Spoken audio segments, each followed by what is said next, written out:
Hi hello welcome to our channel. This is Balakrishna. చాలామంది వాళ్ళ జీవితంలో చాలా సాధించాలని, తమని తాము ప్రూవ్ చేసుకోవాలని, ఒక ఉన్నత స్థాయిలో, ఒక ఉన్నత స్థితిలో ఉండి అందరికీ ఆదర్శంగా కావాలని చెప్పి ఎన్నో కలలు కంటారు. వాళ్ళ జీవితం పట్ల, భవిష్యత్తు పట్ల ఎన్నో కలలు కంటారు. ఆ కలలు నెరవేరే దశకు వచ్చినప్పుడు కానీ, లేదా నెరవేరకుండా వాటికి సమయం కాస్త ఎక్కువ అయ్యేటప్పటికంటే ఈ ఏడాదిలోగా ఇప్పట్లోగా నేను ఇది సాధించాలి, అలా టైం లైన్ పెట్టుకున్న వాళ్ళు అది దాటిపోయి 2-3 ఏళ్ళు గడిచినా కూడా అది అది నిజ రూపం దాల్చకపోవడం వల్ల, అంటే డ్రీమ్ కమ్ ట్రూ అంటారు కదా, ఆ కళ నిజం కాకపోవడంతో అర్ధాంతరంగా వాళ్ళ జీవితాన్ని వాళ్ళు చాలించుకుంటున్నారు.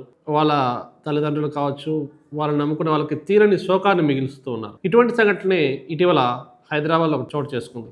చాలా సంఘటన విన్న తర్వాత చాలా బాధ వేసింది. చాలా విషాదకరమైన సంఘటన ఇది. దాదాపు 38 ఏళ్ళ ఒక మహిళా డాక్టర్ విదేశాల్లో చదువుకొని తిరిగి విదేశాల్లో వెళ్ళి సర్వీస్ ఇవ్వాలి.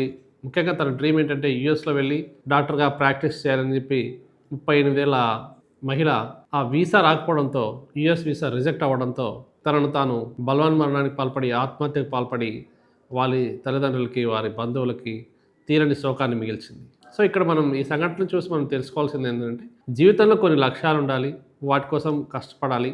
అవి తీరలేదని చెప్పి అర్ధాంతరంగా జీవితాన్ని చాలించడం అనేది చాలా అవివేకం, మూర్ఖపు ఆలోచన కూడా మనం చెప్పొచ్చు. ఎందుకంటే ఒక డాక్టర్ అంటే ప్రాణాలు నిలబెట్టే డాక్టర్ ఆమె. విదేశాల్లో డాక్టర్గా చదువుకున్నారు, అదే వృత్తిలో కొనసాగుతూ ఉన్నారు. తిరిగి ఇదే వృత్తిని విదేశాల్లో, ముఖ్యంగా ఆమె డ్రీమ్ ఏంటంటే అమెరికా వెళ్ళి ప్రాక్టీస్ చేయాలి, అమెరికాలో మంచి పేరు తెచ్చుకోవాలి, వాళ్ళ బంధువుల్లో కానీ ఇతర చోట ఆ ప్రొఫెషన్లో, ఆ వృత్తిలో మంచిగా రాణించాలని ఆమె కోరిక. సో కోరిక మంచిదే, కానీ దానికి కొంత సమయం అవసరం అవుతుంది, కొన్ని ఫార్మాలిటీస్ ఉంటాయి వాటికి. సో ఏదో కారణాల చేత ఇవాళ పరిస్థితి, అమెరికా పరిస్థితి ఎలా ఉందంటే, భారతీయుల్ని ఉన్న వాళ్ళని బయటకు పంపించే పరిస్థితి, కొత్త వాళ్ళని లోపలికి రాణించే పరిస్థితి లేదు అక్కడ. సో సిచ్యువేషన్ తగ్గట్టుగా మనల్ని మనం మలుచుకోకపోవటం. ట్రంప్ ఇంకొక 2-3 ఏళ్ళలో అక్కడ కూడా వ్యతిరేకత మొదలైంది ట్రంప్ పైన. సో ఆయన పదవి కాలం కూడా ముగియబోతుంది కొద్ది రోజులు ఆగితే. సో ఆ తర్వాత ప్రయత్నాలు చేసుకోవచ్చు, లేదా రకరకాల ప్రయత్నాలతో మనం కొంతకాలం ఆగిన తర్వాత యూఎస్ వెళ్ళవచ్చు. చాలామంది ఈ యూఎస్ వెళ్ళాలని, ఈ డ్రీమ్, డాలర్ డ్రీమ్ అని అంటాం కదా, ఈ డ్రీమ్లో ఏమైతే ఉందో వాస్తవికతకు దూరంగా ఉంటూ తమ జీవితాన్ని తాము ఒక చట్టంలో బిగించుకొని, ఒక ఫ్రేమ్లో సెట్ చేసుకొని ఇలాగే ఉండాలి, ఇదే జీవితం అని అనుకోవటం అనేది చాలా ఇబ్బందికరమైన పరిస్థితి. వాళ్ళకే కాదు, వాళ్ళ తల్లిదండ్రులకి, వివాహం అంటే వాళ్ళ భర్తలు, పిల్లలు, వాళ్ళ కుటుంబానికి కూడా, వ్యక్తిగత జీవితానికి కూడా చాలా చేటు అని చెప్పి ఈ సందర్భంగా నేను చెప్పదలుచుకున్నాను.